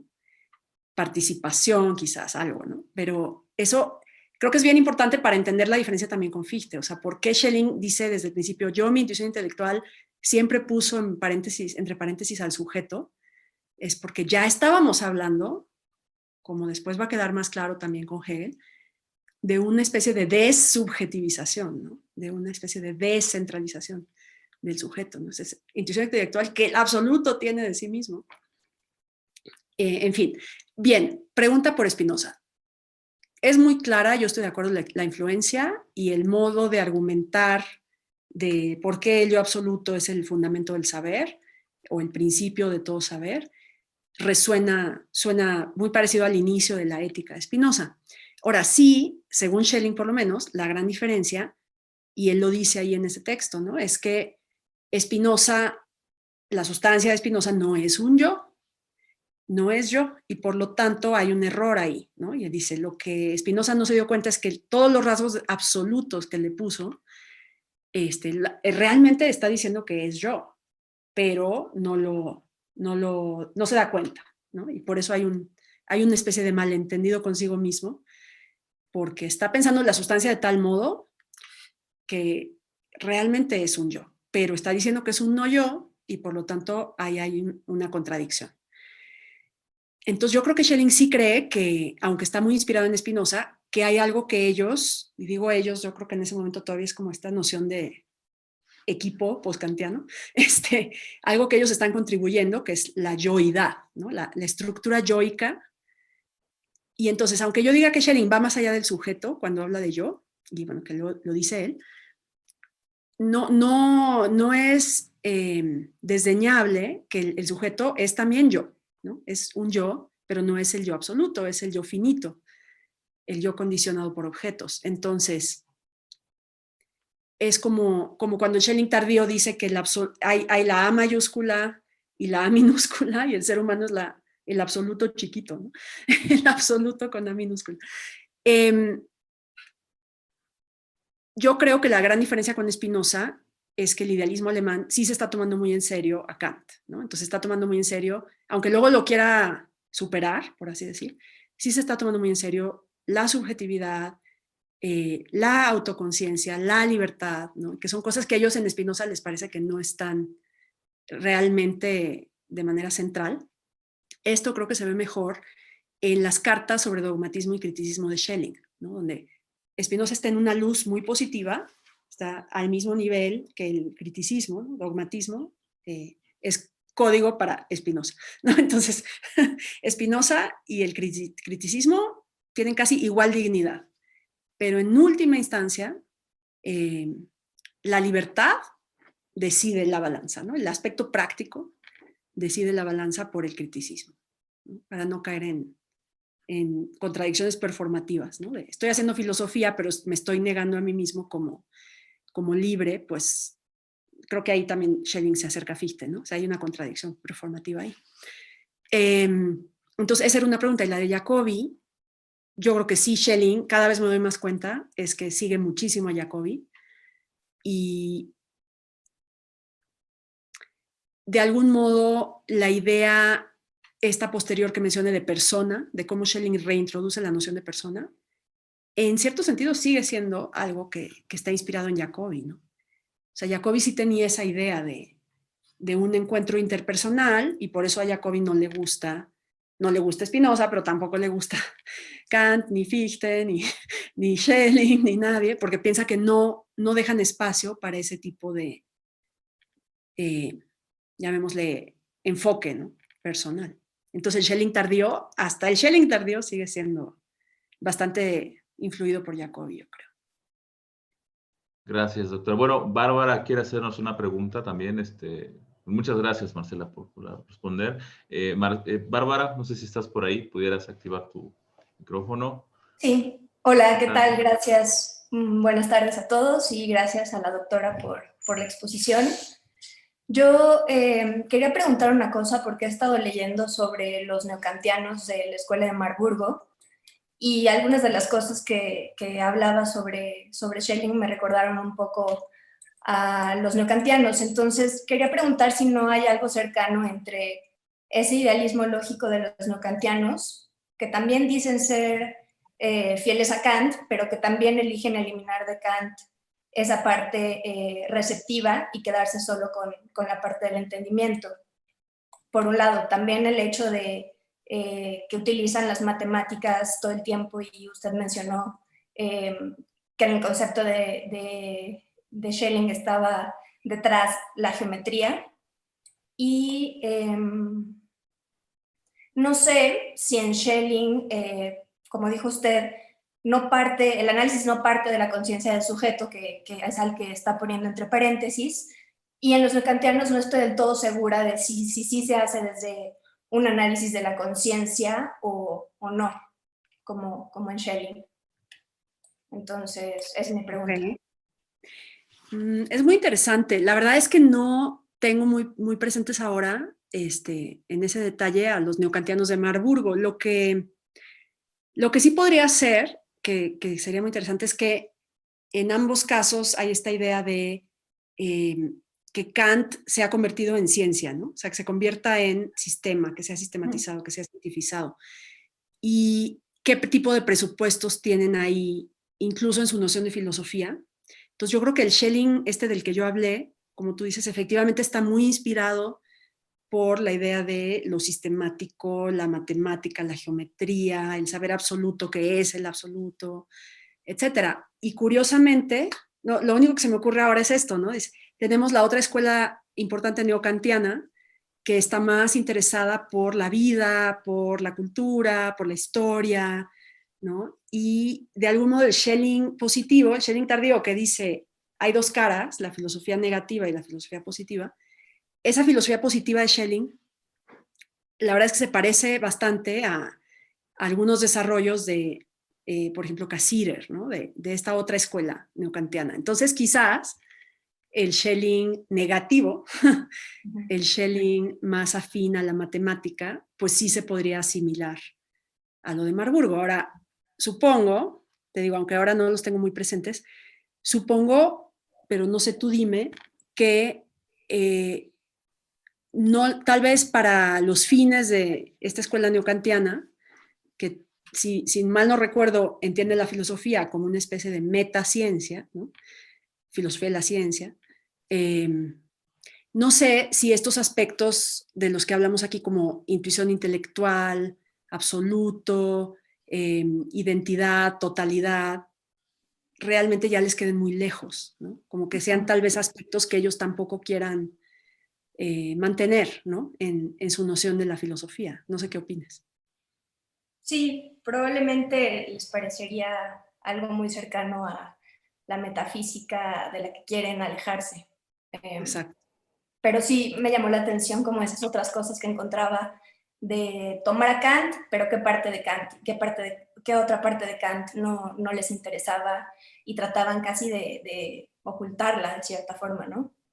Claro. Bueno, una cosa que sí, en eso hay un paralelo, ¿no? Es decir, bueno, estamos releyendo a Kant, estamos entendiendo a Kant mejor que sí mismo y tal, ¿no? Y entonces cada quien dice, es genial, ¿no? Que Kant pueda generar cosas tan distintas, ¿no? Que sigan creyendo, somos los verdaderos kantianos. No sé si Nathorp es parte de la escuela de Marburgo. Sí. Claro, entonces, ahí sí hay un paralelo interesante, que es esta relación con Platón, ¿no? O sea, la lectura de Kant, en cierto sentido, en diálogo con Platón, y Schelling es de los que inaugura eso, quizás, ¿no? No sé si quizás el primero que hace eso, cuando Schelling escribe este comentario sobre el timeo, todavía previo al escrito sobre el yo, y lo que hace básicamente es decir, bueno, lo que está diciendo Kant en la crítica de la razón pura es más o menos equivalente a lo que hace Platón en el timeo, ¿no? Ujú. O vamos a leer a Platón como una especie de versión kantiana. Ujú. Entonces ahí sí habría un paralelo interesante, o sea, en ese lado. Ya. Que yo no lo he explorado, pero estaría Ujú. bien. Muchas gracias. Muchas gracias, Bárbara. Marcela, no sé si alguien más quiera comentar algo o una pregunta. Si no, Alberto me comentó que igual le gustaría. Bueno, Tania quiere comentar algo. No sé si Alberto igual da chance a Tania. Y ahorita continuamos contigo. Tania, pues adelante. Sí, muchas gracias. Bueno, yo quisiera más que hacerte una pregunta, más bien como pedirte si pudieses ampliar un poco en función de una inquietud que yo vengo pensando y es en relación como a la vida ética y a la acción, ¿no? Tú habías, o sea, creo que hice un esfuerzo por seguir tu conferencia y entiendo que la intuición intelectual tiene que ver justamente con estas, no sé si lo voy a decir bien, ¿no? Como estas verdades universales del ámbito del ser, por decirlo de un modo. Entonces, quisiera saber si tú pudieses como mover un poco más como la lupa de Schelling hacia el ámbito del deber ser, porque justo, a ver, en principio los principios éticos, los principios de la vida práctica también tienen como este estatuto de universalidad, pero en tanto que se llevan a cabo en la acción hay como una fractura, ¿no? Y entonces, digamos que alguien puede tener con mucha claridad lo que se debe de hacer y sin embargo llevarlo a cabo, materializarlo, actualizarlo, no depende de la claridad con la que se vea eso que se tiene que hacer, ¿no? Entonces, un poco mi inquietud, no sé si se pueda plantear en función de lo que has dicho, pero bueno, me gustaría saber qué podría decirse desde Schelling ahí. Sí, muchas gracias. Fíjate que está muy buena tu pregunta porque además creo que permite dibujar un poco mejor esa distinción con Spinoza, a pesar de todo el amor por Spinoza y la admiración por Spinoza de Schelling, es ese límite que sí, esa raya que marca, ¿no? Pinta su raya con Spinoza, creo que va por ahí, ¿no? Entonces, en el escrito sobre el yo, al final, en muy poquitas páginas, como de una manera muy condensada, esboza la idea de que sí, en el yo absoluto hay un colapso modal, pero el yo absoluto lo accedemos nosotros desde nuestro yo, que no es absoluto, que es el yo finito, yo también le llamo el yo empírico, el yo condicionado, y que sin embargo es yo, ¿no? Entonces eso es lo que es interesante para él, es cómo es posible no que un, ¿cómo dice? No que un, ¿cómo es posible que un yo empírico sea yo? Es decir, libre, es decir, capaz de, eso que tú has dicho, capaz de deber ser, capaz de algo universal, capaz de algo absoluto, ¿no? Esa es la pregunta, ¿no? Y entonces, en la última parte del escrito sobre el yo, hace una tablita que dice, bueno, esta es la síntesis. Entonces, yo dije que previo a la síntesis kantiana, que configura los objetos, gracias a las categorías, hay una síntesis previa, que es la del ser y el no ser. Ok. Pero también hay una síntesis, digamos, práctica. O sea, está la síntesis teórica y luego está la síntesis práctica. Y entonces hace algo muy interesante que es hacer un paralelo entre las modalidades teóricas y las modalidades prácticas, explicando cómo la diferencia, o sea, hablamos mucho de colapsos, ¿no? Pero eran colapsos al nivel del absoluto, del yo absoluto. Pero sí hay una diferencia entre yo absoluto y yo empírico. Y justamente la diferencia, quizás muy de la mano de Kant, es que para el yo empírico todavía no hay colapso, ¿no? Todavía no estamos absolutizados lo suficiente. Entonces él entiende el deber ser precisamente como una modalidad práctica, que es la necesidad práctica, el deber, ¿no? La obligación, lo imperativo, ¿no? Y dice, mientras más el yo empírico se absolutiza, mientras más tiende a converger con el yo absoluto, ese deber moral se convierte en ser. Entonces, él plantea al final del escrito sobre el yo como una especie de punto de convergencia, pero infinito, ¿no? Como infinito Streben, ¿no? Sí, quizás también inspirado por Fichte, ¿no? Como esa especie de punto de fuga en el que al final el yo absoluto y el yo empírico van a converger. O en otras palabras, el punto en el que el yo empírico se va a elevar de manera también práctica al yo absoluto. Y dice, no como individuo, sino como especie humana, ¿no? Entonces, la idea de que la humanidad va hacia una especie de progreso moral, y el modo como explicar eso es que se va a dar el colapso moral, se va a dar el colapso modal moral, en el sentido de que lo que estaba distinto para el yo empírico, que son la posibilidad moral, la actualidad moral y la necesidad moral, o el deber ser, se van a convertir en ser, ¿no? Cuando nos elevemos al yo absoluto, cuando nos absoluticemos, cuando seamos quienes somos, por así decir, lleguemos a ser quienes somos, lo que era para nosotros obligación ya no va a ser obligación, va a ser, ¿no? Entonces hace como, déjenme compartir, ¿puedo compartir pantalla para hacer un dibujito?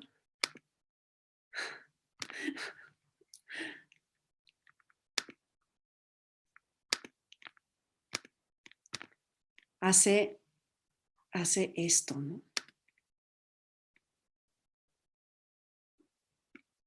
Entonces aquí está el yo absoluto, sale de sí, por así decir, se finitiza, ¿no? Nosotros siempre estamos aquí ya. No, es que creo que no se ve, Marcela. ¿No se ve? ¿A poco? No, o sea, se ve la pantalla, no se ve lo No que se ve estás lo que estoy dibujando. Nada más se dibujando. ve que se mueve el lapicito. ¿Y qué hago? Ah, Bueno, creo que si lo guardo y ahora puedo compartir mi dibujito, quizás. puede ser, sí. Puede ser. O dejar de compartir y compartir de nuevo. Quizás así lo solucione. Sí, Yo pensé que era como el Quizás. tono, el color de... Tal vez sea más fácil eso, a ver. Y si no, bueno, y si no lo puedo hacer con la mano, es un gesto nada más. A ver si- Ya está. Ya se ve. Entonces aquí está el yo absoluto o el absoluto, digamos que baja, sale de sí a lo finito, entonces ahí se da de manera condicionada, nosotros somos yos condicionados, y nosotros siempre estamos ya aquí, ¿no? En realidad cuando hablamos del absoluto es siempre como una especie de pasado trascendental, ¿no? Condición de posibilidad que está a nuestras espaldas, y lo que sería, por así decir, el futuro, ¿no? Este es el presente, este es el pasado trascendental, el futuro trascendental sería el momento en que, y a ver si lo puedo, nomás aquí, con otro color, convergen. ¿Se ven las líneas rojas? Sí. Ok. Ay, no, esta no pinta. Bueno, no sé. Así. Entonces convergen esas dos perspectivas y la idea sería que en algún momento, ¿no? O no, más bien no en ningún momento, sino simplemente es la tendencia, ¿no? Y esto significa que en ese futuro previsible, en ese futuro, voluntad e inteligencia se identifican o algo así, porque hasta donde entiendo el problema de la acción un poco es esa, ¿no? Que en el presente, en el tiempo, cuando estamos condicionados, sabemos que hay que hacer cosas y sin embargo no las hacemos. Es decir, esta fractura entre la voluntad, no sé si llamarle fractura, ¿no? Esta fractura entre voluntad e inteligencia. Entonces, en ese futuro, ¿eso se identifica o qué pasa? Fíjate que en este texto, esto lo desarrolla así como en 3 paginitas, entonces realmente no llega a hablar de eso. En el escrito sobre la libertad de 1809, que yo creo que sí es el parteaguas entre filosofía temprana y filosofía tardía, que todavía tiene mucho de la filosofía temprana, pero abre las preguntas que lo van a llevar a la filosofía tardía, ahí sí aparece este problema. Y entonces dice que tenemos una voluntad particular y una voluntad universal. Y esas dos voluntades en nosotros chocan, que es algo también muy kantiano, ¿no? Pero la diferencia es que de algún modo no podríamos hacer el bien, no podríamos, el bien actual, el bien efectivo, el bien real en ese sentido, pasa por ¿cómo se dice? Subordinar la voluntad particular a la voluntad universal. Entonces, subordinar nuestra egoidad, nuestro egoísmo, por así decir, a eso superior a nosotros, ¿no? O sea, el reconocer que nosotros no somos la última palabra, que no estamos en el centro, que no somos el motivo último de la existencia, de la naturaleza, del universo, etc. Y de algún modo no podría darse sin haber pasado por ese momento egoísta. O sea, tienes que tener una voluntad particular para poderla subordinar a la voluntad universal, y la voluntad universal es lo mismo que el entendimiento. Entonces, sí, esa parte, si te interesa, yo te recomendaría ese texto, súper interesante. Muchas gracias. Me voy a poner a leer ese texto. Gracias, Tania, por tu pregunta. Muy interesante esta parte. Esto suena, bueno, esto todo tiene orígenes muy kantianos, ¿no? Parece, pero quizás hemos platicado un poco en el curso, también de un poco la influencia romántica que tuvo Fichte. Bueno, en los románticos más bien, todo el planteamiento fichteano de la filosofía, ¿no? Y cómo esta fractura que se da en el nivel de la individualidad, es una fractura, esta partición originaria que diría Hölderlin. Igual, a la pregunta que te haga Alberto, no sé, igual comentar, ¿consideras que hay una aspiración romántica en Schelling a esa unidad? Como esa, o sea, sí, ¿podrías catalogar a Schelling como un romántico, sí y no? O sea, ¿cómo lo ves en ese sentido? Porque pues, hay mucho, ¿no? Como aspectos que están muy relacionados con este movimiento del romanticismo alemán, que bueno, Alberto, no sé si quieras comentar tú también algo. Con eso yo lo cerraría para mí. Muy interesante, la verdad, la charla. Creo que mucho de esto ya preludia bastante de la filosofía de Hegel, ¿no? Y creo que sería pues incomprensible. Sí, algo hemos comentado en el curso es que, bueno, Hegel es un autor por sí mismo complicado, ¿no? Pero creo que si uno tiene como estas bases kantianas y todo este debate, creo que no lo va a hacer más fácil, pero sí lo va a hacer quizás menos incomprensible, ¿no? Entonces, Alberto, adelante, te cedo la palabra. Hola Marcela, pues gracias por tu presentación. La verdad es que fue muy enriquecedora y nos va a servir muchísimo para el curso. Y yo tenía dos preguntas que hacerte, aunque una de ellas ya la adelantó Carlos hace rato, pero comento algo nada más al respecto por si quieres completar, ¿no? la idea.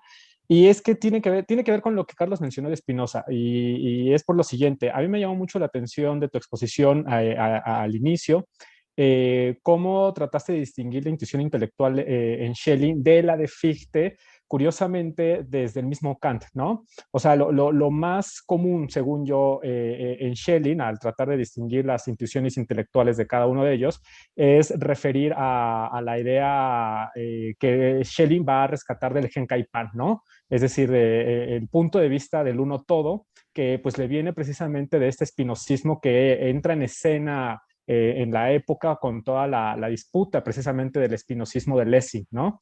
Entonces, un poco por allí iba la pregunta, ¿no? O sea, ahí que ahondaras un poco más, pero bueno, creo que ya quedó un poquito ahí el asunto. Pero precisamente lo que te quería comentar era cómo curiosamente a partir de ahí Schelling, ya desde este escrito del yo como principio de la filosofía, pues sí lo lleva a una idea de un yo personal, o al menos me parece a mí, ¿no? Recuerdo que hay una nota a pie de página del mismo Schelling ahí, donde dice que si concebimos a Dios como un objeto, como un ente, pues no es ese Dios el que está pensando, ¿no? O sea, ese yo absoluto no es Dios. Pero si concebimos a Dios como como yo, como una actividad espontánea, ¿no? En este sentido de la intuición intelectual, pues entonces este yo absoluto, pues sí es Dios, ¿no? Y me parecía ahí, pues ya como adelantando una idea de este Dios personal que mencionaste ya muy al final, ¿no? De tu exposición, que parece que la vuelve a retomar en su filosofía tardía, ¿no? Y un poco con lo que estaban platicando sobre Spinoza, también pensaba yo cómo pues como Schelling parte de la crítica a Spinoza, o sea, claro, lo tiene al mismo nivel del criticismo, eso es cierto, como bien lo mencionaste, ¿no? Pero me llama la atención también que parte de la crítica de Schelling a Spinoza es cómo postula ese absoluto de una manera dogmática, justamente, ¿no? Es decir, no desde el yo, sino como si fuera un absoluto fuera del yo, ¿no? Entonces, bueno, solamente quería ahí como agregar eso y realmente la pregunta era que ahondaras un poco más, pero bueno, creo que ya más o menos estuvo. La segunda pregunta, que más o menos tendría que ver también con el espinosismo, ¿no? Con cómo retoma Schelling a Spinoza, pero dentro de un proyecto muy, digamos, particular que tiene, sobre todo en este periodo todavía antes de 1800. Y es la siguiente, es el de la filosofía de la naturaleza. ¿Por qué voy a esto? Porque creo yo que muy hegelianamente, tú sabes que yo era más hegeliano antes, ¿no? Entonces, muy desde Hegel, yo sí interpretaba la intuición intelectual de Schelling como, digamos, como aquello que capta la Wirklichkeit, ¿no? O sea, la realidad efectiva o la actualidad. Y yo no lo veía desde esta distinción que me encantó que hiciste precisamente entre realidad como contenido inteligible y actualidad, ¿no? Wirklichkeit. Y yo no lo veía así, o sea, yo no veía que realmente Schelling lo que planteaba era la intuición intelectual como un medio de captación de ese contenido inteligible, ¿no? De esa realidad y no tanto de la Wirklichkeit como Hegel lo leería. Entonces, yo sí lo pensaba así y uno de los, digamos, de los puntos que me hacía pensarlo así era, primero, pues esa vertiente espinosista por un lado y por otro lado, muy conectado a esa vertiente espinosista, pues el proyecto de filosofía de la naturaleza, ¿no? Es decir, esa concepción de la naturaleza, además, ahí con el término que acabas de usar también, ¿no? Como una suerte de pasado trascendental, ¿no? Recuerdo que así lo maneja también, creo que Jacinto Rivera lo dice, ¿no? O sea, la naturaleza como una suerte de pasado trascendental del yo finito, ¿no?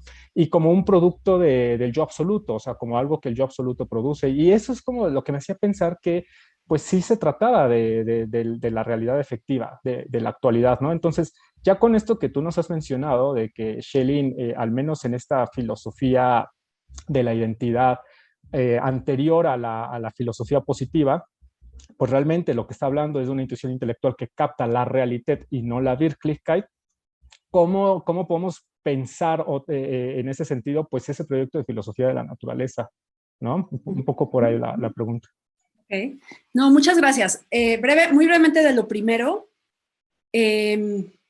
O sea, sí recuerdo esa nota a pie que dices, donde dice lo de la filosofía teórica y práctica. Creo que en 2 momentos lo dice en el escrito sobre el yo. Desgraciadamente no lo desarrolla mucho, ¿no? Entonces dice, sí, por vía práctica sería la única manera y tal, pero sí siento que lo deja un poco así. O sea, no creo yo que desarrolle la idea del Dios personal. Y luego está la carta Hegel, que es de exactamente esa época, donde sí explícitamente dice, si tú, claro, por supuesto, querido amigo Hegel, tú no podrías ser de aquellos que siguen hablando de un Dios personal, o sea, ¿no? Dice, por supuesto yo menos y soy espinosista y tal. Entonces sí, no sé, ahí me queda la pregunta, pero tienes razón que la parte práctica al final, esta de la que me preguntaba Tania, pues quizás sí se va a parecer más a lo que va a ser en la filosofía tardía, ¿no? Como en esa especie de relación entre dos personas, no nada más entre dos puntos de vista. De lo de la filosofía de la naturaleza es una pregunta muy interesante porque, de hecho, después del escrito sobre el yo, empieza a interesarse por la naturaleza, ¿no? Él deja Tubinga, se consigue un trabajo de tutor privado de unos jóvenes nobles y no sé qué, pero entonces esos jóvenes van a Leipzig a estudiar y entonces en Leipzig Schelling se pone a estudiar lo que en esa época pasaba por ciencias naturales, ¿no? Es filosofía de la naturaleza y ahí es donde empieza a hacer filosofía de la naturaleza y luego ya, bueno, Jena, etcétera, ¿no? Entonces, ya tiene una noción de intuición intelectual cuando empieza a hacer filosofía de la naturaleza Y por un lado sí cuadra muy bien también, como tú dices, en el sentido de que es el pasado trascendental del yo o del sujeto, ¿no? La filosofía de la naturaleza es la filosofía que muy explícitamente está desubjetivizada, porque estamos hablando de un sujeto-objeto no subjetivo, ¿no? El sujeto-objeto objetivo es la naturaleza, ¿no? Entonces yo creo que está pensando naturaleza de manera paralela al absoluto o al yo absoluto del que había hablado en el escrito sobre el yo, ¿no? Como lo que hace posible la actividad del sujeto. Conforme desarrolla más la filosofía de la naturaleza, llega un momento en que él dice, exijo para la filosofía de la naturaleza la misma intuición intelectual que exigía para el absoluto, ¿no? Entonces eso es muy explícito y muy claro. Dice, ¿cómo se hace filosofía de la naturaleza que en cierto sentido va más allá del sujeto, ve por las condiciones de posibilidad del sujeto, de dónde se desarrolló ese yo subjetivo? Pues de algún modo también por intuición intelectual, porque no es, digamos, no hay otra vía de acceso, por así decirlo, ¿no? Entonces, para él, en su interpretación que hace en las lecciones moniquesas de su propia filosofía temprana, eso es una prueba más de que él no estaba haciendo lo mismo que Fichte y que su intuición intelectual nunca fue subjetiva en un sentido peyorativo, sino que la intuición intelectual, en el caso del yo absoluto, del escrito sobre el yo y de la filosofía de la identidad, es una intuición intelectual del sujeto-objeto, de la identidad, de la no distinción, y en el caso de la filosofía de la naturaleza también, ¿no? Porque es el sujeto-objeto objetivo. Entonces hay un claro paralelo, ¿no?, entre la función de la intuición intelectual en un caso y en otro. Y yo creo que él diría algo así, ¿no? Y de hecho, gracias porque me ayuda a pensar también esto que propuse, ¿no? Su intuición intelectual es distinta de la de Fichte y por eso él puede hacer filosofía de la naturaleza, podríamos decir, ¿no? Mientras que Fichte no. Y de la misma manera se refuerza la idea de que la inspiración viene de la crítica del juicio, ¿no? Donde el entendimiento intuitivo está buscando entender la vida, ¿no? Y la relación orgánica. Eso iba a decir, o sea, es que justo porque desde el lado de la crítica al juicio teleológico, el entendimiento intuitivo se entendía desde una naturaleza y sobre todo una naturaleza orgánica, que digamos ese paradigma organicista es el que va a retomar Schelling ahora con todo este interés en las ciencias de la naturaleza, como dices, ¿no? Me hace pensar, ¿no? Entonces, al estar interesado, al empezar a interesarse en las ciencias de la naturaleza y empezar este proyecto de filosofía de la naturaleza, que le va a llamar además justamente, por eso decía la conexión con Spinoza, porque le va a llamar una física espinosista, ¿no?, a su propio proyecto. Entonces me hace pensar si no todo este proyecto que después se empieza a desarrollar poco a poco, también le empieza a hacerse dar cuenta de cómo, un poco lo que decías en tu exposición, de cómo esa Wirklichkeit, esa existencia, esa realidad efectiva está quedando fuera de su intuición intelectual, ¿no? Que digamos ya la gota que derrama el vaso, pues es la crítica de Hegel, ¿no? Sí, sí, sí. Ahora, dos cosas sobre eso, brevemente. Yo creo que en la relectura que él hace, siempre está muy orgulloso de la filosofía de la naturaleza, ¿no? Entonces, cuando él se critica a sí mismo, que otra vez de las cosas valiosas que hace es criticarse a sí mismo, no solo a los otros, y sin embargo siempre dice, pero no se les olvide que yo di el primer paso hacia esa Wirklichkeit, ¿no? Sí, ese paralelo que haces, él mismo lo hace, ¿no? Dice, yo, esto que quiero hacer en mi filosofía tardía, pues de algún modo ya estaba ahí, en la filosofía de la naturaleza. Nada más que, ¿qué pasó? Que la filosofía de la identidad fue la que, de algún modo, vino a olvidar eso, ¿no? Y la otra cosa, se me fue la onda, espérate, perdón, de lo de Hegel, ya. La crítica que le hace Hegel, que yo creo que es acertada en la fenomenología del espíritu, podríamos decir que en cierto sentido él ya la anticipa, porque en 1806 él escribe este texto, tiene este título muy largo, pero se le conoce como el Anti-Fichte, ¿no? Sobre la verdadera concepción de la filosofía de la naturaleza en contra de Fichte, algo así, 1806. Y ahí él explícitamente dice que un absoluto que fuera solo uno, consigo mismo, no podría manifestarse, no podría producirse, no podría decirse, ya se fue Francisco Parra, pero no podría salir de sí. Y que para pensar eso tenemos que pensar la identidad como incluyendo una diferencia. Y eso lo dice en 1806. Entonces, antes de Hegel. La fenomenología. Sí, y es cierto eso que dices, o sea, Schelling realmente siempre se sintió orgulloso de ese proyecto de filosofía de la naturaleza, y ahorita me acordé con lo que le respondías a Tania, con respecto al libro sobre la esencia de la libertad humana. Él inicia ese libro diciendo que muchas de las cosas que va a plantear ahí ya de algún modo asumen, ¿no? Presuponen su proyecto de filosofía de la naturaleza, ¿no? Sí, exacto. Pues muchas gracias, Marcela.